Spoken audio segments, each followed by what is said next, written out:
Assalamualaikum warahmatullahi wabarakatuh. Alhamdulillah pada kesempatan ini kita bisa bertemu dan saya akan menyampaikan materi mengenai fotografi dan videografi. Mata kuliah ini tentunya merupakan gabungan ya, antara pengetahuan fotografi dan juga pengetahuan videografi. Kenapa ini digabung? Karena memang untuk jumlah SKS yang tersedia untuk mata kuliah ini memang terbatas ya. Tadinya mata kuliahnya hanya fotografi, namun ketika kita rapat tentunya ilmu atau pengetahuan tentang videografi juga harus tetap diberikan kepada mahasiswa. Itulah mengapa akhirnya mata kuliah ini menjadi gabungan antara fotografi dan videografi. Nah, baik, untuk mengawali pertemuan pertama ini, kita akan membahas mengenai sejarah ya, sejarah fotografi. Jadi fotografi itu sudah dikenal sejak zaman Aristoteles. Tentunya kalau kita lihat dari sejarahnya, fotografi ini berasal dari tokoh Islam sebetulnya. Namanya Alhazen ya. Jadi Alhazen itu seorang ilmuwan Arab ya. Dia menggambarkan bagaimana tampilan peristiwa gerhana matahari dalam ruangan gelap. Ruangan tersebut dilengkapi sebuah lubang kecil yang menghadap ke arah matahari. Nah, sehingga dari situ kelihatan hasil dari pancaran tadi ya, hasil dari pancaran gerhana bulan pada saat itu. Pada saat itu terjadi gerhana matahari, itu pancarannya menerobos ke dinding yang berlubang atau pinhole. Itulah awal sejarah ditemukannya fotografi.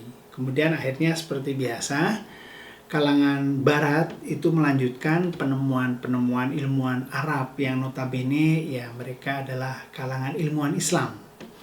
Selanjutnya pengetahuan fotografi ini dikembangkan oleh ilmuwan fisika dan matematika bernama Rainerus Gamma Frisius. Jadi dia membuat skesa proses fotografi yang ditemukan oleh Alhazen ya. Jadi ini kembali kita ingatkan bahwa banyak sebetulnya ilmu-ilmu yang berada di barat itu awalnya ditemukan oleh kalangan Islam. Kita tahu bahwa saat itu terjadi perang salib ya, di mana kalangan barat itu menganeksasi negara-negara Islam sehingga banyak sekali khasanah ilmu Islam itu diambil oleh kalangan barat, kemudian mereka mengembangkan ilmu itu di dunia barat sampai akhirnya ilmu itu kembali lagi ke kalangan orang muslim. Nah, itu sejarah ya, tentunya kita juga harus belajar mengenai sejarah itu.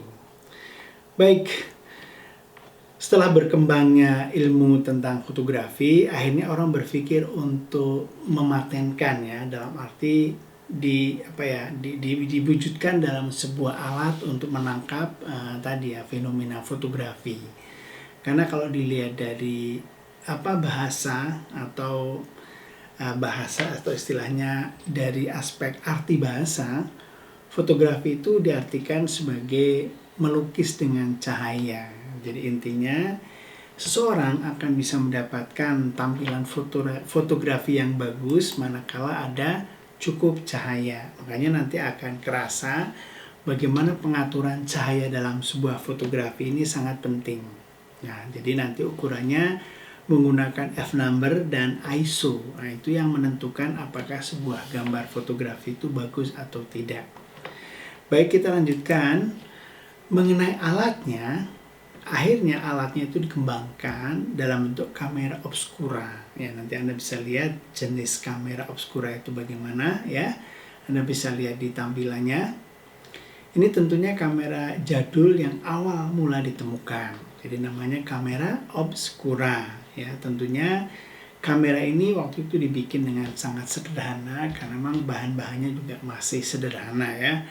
Dalam bentuk kotak, kemudian di situ ada beberapa bagian yang bisa memantulkan cahaya. Nah, Anda bisa lihat ilustrasinya ya. Selanjutnya kita akan bicara tentang tadi ya, pengertian umum secara fotografi ya. Sebagai istilah umum, fotografi berarti proses atau metode untuk menghasilkan gambar atau foto dari suatu objek dengan merekam pantulan cahaya yang mengenai objek tersebut pada media yang peka cahaya. Ya, alat populer untuk menangkap cahaya inilah yang disebut dengan kamera. Ya, nah tentunya nanti kamera ini juga dilengkapi dengan berbagai fitur-fiturnya yang membuat dia akan semakin canggih ya. Di antaranya adalah adanya lensa ya. Nanti kita akan jelaskan bagaimana bentuk-bentuk lensa dan kegunaannya. Selanjutnya kita akan bicara tentang jenis-jenis kamera. Secara umum, kamera ini sebetulnya dibagi berdasarkan 4 ya. Pertama, kamera dibagi berdasarkan viewfinder ya, atau sistem bidiknya ya. Jadi artinya kalau kamera dikelompokkan berdasarkan cara membidiknya, itu kita kelompokkan menjadi 4 ya. Pertama disebut dengan viewfinder kamera ya. Kemudian yang kedua disebut dengan view camera. Yang ketiga disebut dengan twin lens reflex camera, atau sering orang menyebutnya kamera TLR ya. Jadi kalau Anda mendengar istilah TLR itu berarti ya kamera yang jenis 3 ini. Dan yang keempat adalah kamera SLR, atau orang menyebutnya single lens reflex camera. Nah, kamera yang terakhir inilah yang tentunya sekarang dikembangkan menjadi DSLR, karena D-nya itu singkatan dari digital. Nah, itulah jenis-jenis kamera berdasarkan sistem bidiknya. Nah, kita akan melihat karakteristik dan ciri-ciri dari masing-masing jenis kamera ini. Pertama, jenis viewfinder kamera. Kamera ini paling mudah digunakan. Jendela bidik dan lensanya terpisah. Jadi antara jendela bidik dengan lensa itu terpisah, tidak menyambung gitu ya. Jadi artinya tidak menyatu. Lensa kamera ini tidak bisa dicopot atau tidak bisa dipisahkan, karena nanti ada jenis kamera yang lensanya harus dilepas sambung. Berikutnya kelebihannya. Nah, kelebihan kamera ini adalah memiliki sistem fokus yang baik, terutama di tempat gelap. Ya, jadi saya ingat dulu ketika SMP, saya menggunakan kamera jenis ini. Nah, tentunya kamera jenis ini kamera yang mudah digunakan, karena di tempat gelap pun masih bisa dipakai karena dia peka terhadap cahaya. Nah, tentang kekurangannya tentunya ada, yaitu terjadi paralaks. Jadi paralaks adalah perbedaan antara yang kita lihat dan hasilnya. Itu namanya paralaks gitu ya. Jadi terjadi paralaks, tidak bisa membuat potret atau pas foto, serta gambar yang ditangkap jendela bidik kecil. Ya jelas ya, karena jendela bidik atau viewfindernya kecil, sehingga yang dihasilkan pun gambarnya kecil. Nah, tentunya kamera seperti ini kita harus cermat ketika membidik, karena tadi supaya tidak terjadi paralaks ya. Nah, ketika terjadi paralaks tentunya kita tidak bisa mendapatkan hasil gambar yang kita dapatkan, gitu ya. Baik, selanjutnya Anda bisa lihat cara terjadinya gambar. Ini ada ilustrasinya ya, Anda bisa lihat ilustrasinya. Nah, seperti itu ya. Jadi di tempat gelap pun itu masih bisa dipakai kamera ini. Namun tentunya tadi ya, jadi jenis kamera ini mudah karena apa? Karena apa yang kita lihat, seperti Anda lihat ya, ini foto atau tampilan burung ya, yang bagian atas dan bawah itu sama.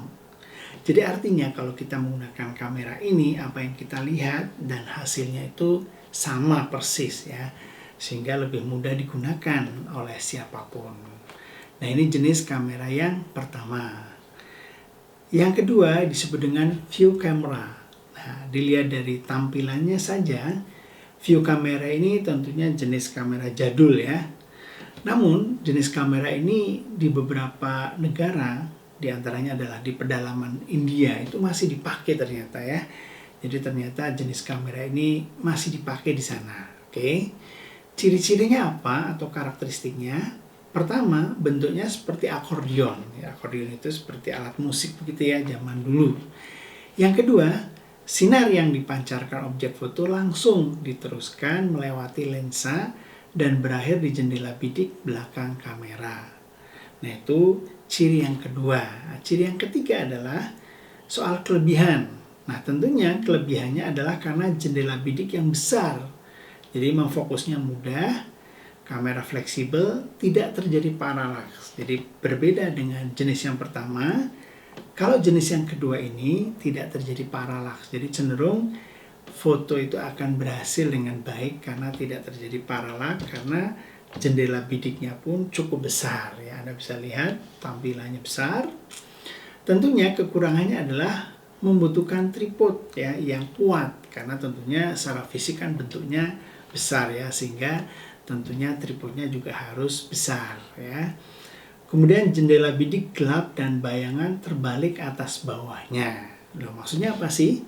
Nah, tentunya untuk lebih jelasnya Anda bisa lihat cara terjadinya gambar ya. Jadi kalau jenis yang pertama tadi, tampilan burung itu utuh ya, dari yang pertama ketika kita bidik dan ketika kita lihat hasilnya sama. Sementara untuk yang jenis yang kedua ini tentunya beda. Jadi manakala kita membidik, itu Anda bisa lihat ya, itu tampilan burungnya itu terbalik ya, terbalik.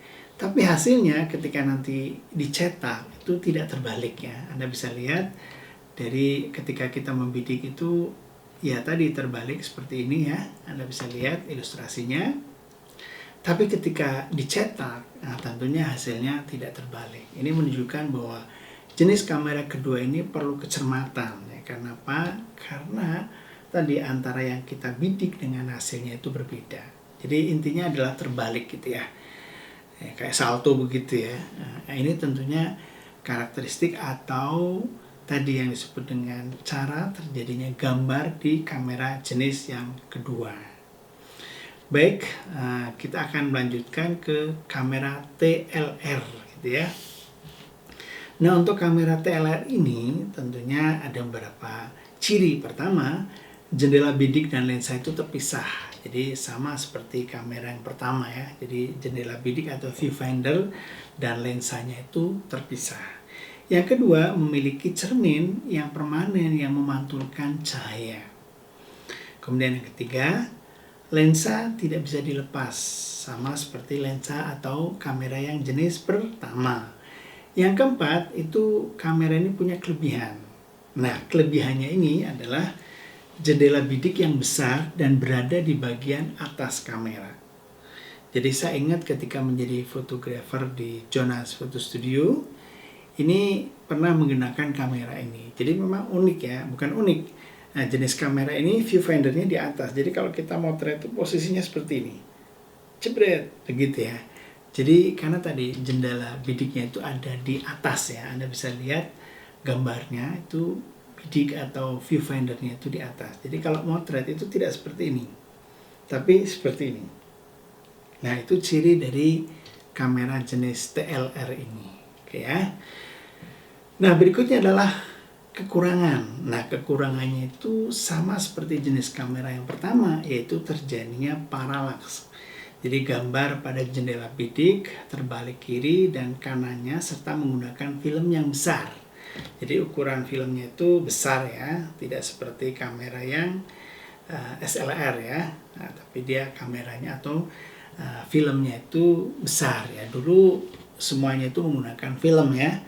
Tapi zaman Anda sekarang tentunya kamera semuanya udah digital. Jadi nggak ada kamera yang menggunakan film ya, karena semuanya menggunakan tadi ya kartu memori ya untuk menangkap gambar atau menyimpan gambarnya. Baik, Anda bisa lihat cara terjadinya gambar ini seperti ini ya. Jadi ini terbaliknya itu ini ya, apa istilahnya, mengarahnya ya. Jadi kalau Anda perhatikan di gambarnya, jadi untuk jenis kamera TLR ini ketika kita membidik itu tampilan burung itu lihat ke sebelah kanan gitu ya. Tapi ketika kita cetak itu hasilnya ke sebelah kiri. Nah, ini tentunya juga harus cermat ya ketika Anda memotret objek gitu ya, tentunya harus ingat bahwa ini nanti jadinya adalah terbalik ya. Terbalik dalam arti bukan begini, tapi mandangnya ya, atau istilahnya apa ya, cara memandangnya gitu ya. Jadi kalau kita bidik itu objeknya lihat ke kanan, berarti hasilnya pasti nanti lihat ke kiri. Nah itu yang harus diingat ya, karena inilah yang disebut dengan kekurangan kamera ini. Karena apa? Karena terjadinya tadi parallaks dan gambarnya itu terbalik ya. Nah ini ciri dari kamera TLR. Nah tentunya karena saya juga dulu pernah menggunakan jenis kamera ini, sebetulnya awalnya saja kita masih bingung ya, tapi setelah kita menggunakan kamera ini tentunya tidak jadi masalah ya, karena kalau terbiasa ya tentunya kita bisa memprediksikan saja ya. Oke. Nah yang terakhir adalah jenis kamera SLR atau single lens reflex camera. Nah jenis kamera ini tentunya sekarang banyak digemari atau banyak dipakai oleh orang ya. Karena apa?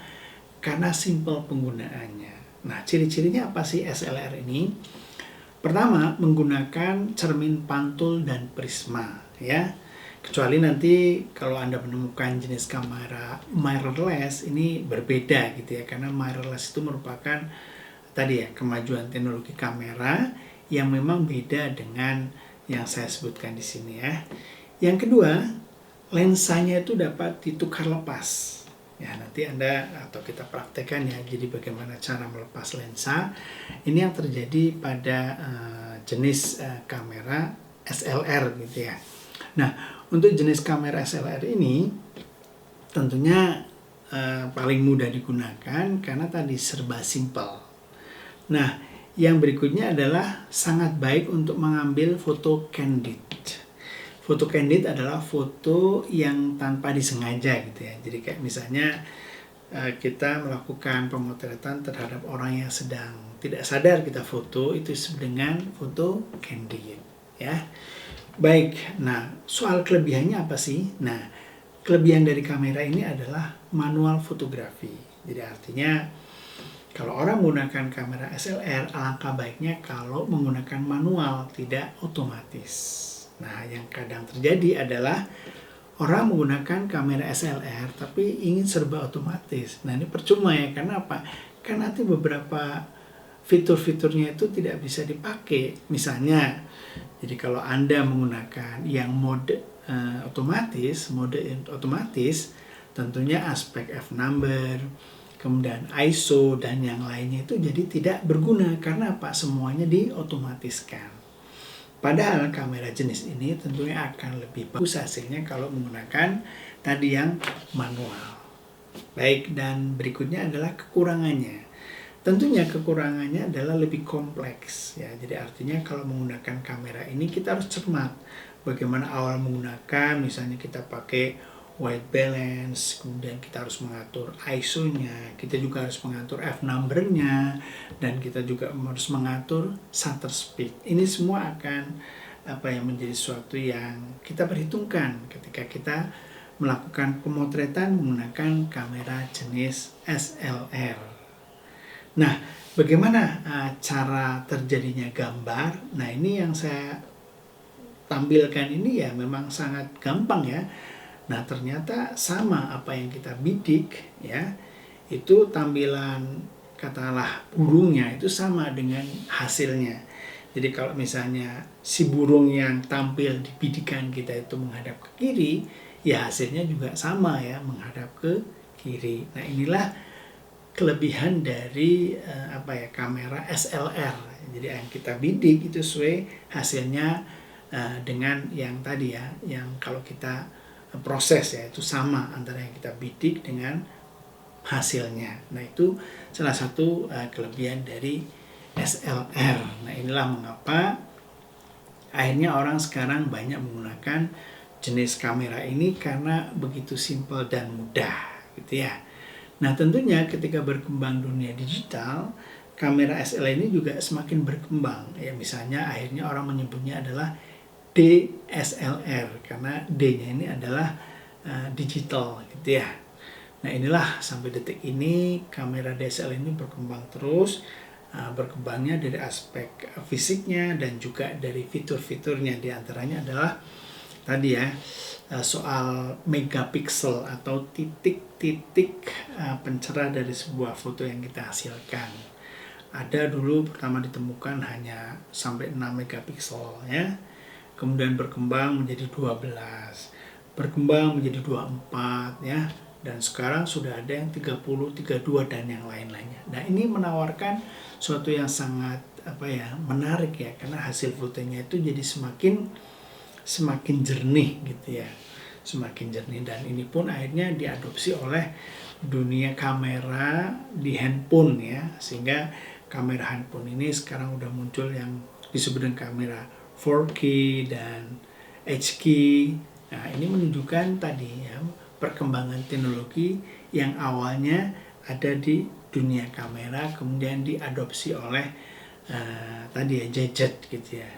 Nah, tentunya ini menjadi satu hal yang menarik ya, karena Anda sekarang ini ada di era digital gitu ya, semuanya serba digital, sampai kamera pun hampir semuanya sudah digital ya. Meskipun ada para fotografer lama yang memang dia lebih ke aspek seni, dia masih tadi ya, masih memelihara tradisi menggunakan kamera manual gitu ya. Baik, pertemuan atau bahasan selanjutnya adalah bentuk kamera. Nah, sebetulnya bentuk kamera ini disesuaikan dengan tadi jenis kameranya. Misalnya ada jenis kamera besar. Nah, kamera besar ini disebut view kamera karena bentuknya seperti akordeon ya.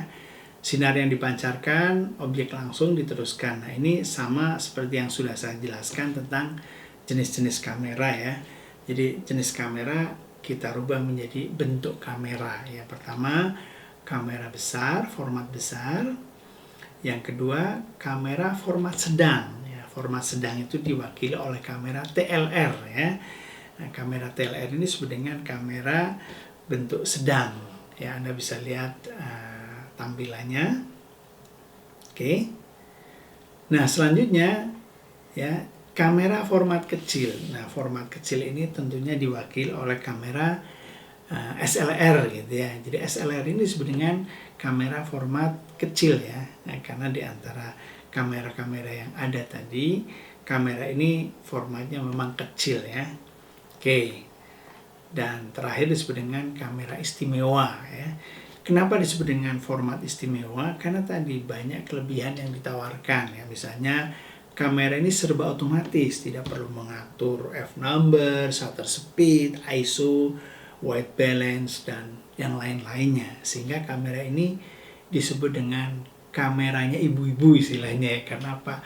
Karena banyak kalangan ibu-ibu kalau ingin motret ya tentunya pakai jenis kamera ini udah selesai semua persoalan. Karena nggak perlu harus mengatur-ngatur yang disebut dengan triangle exposure ya, antara ISO, f-number, dan shutter speed.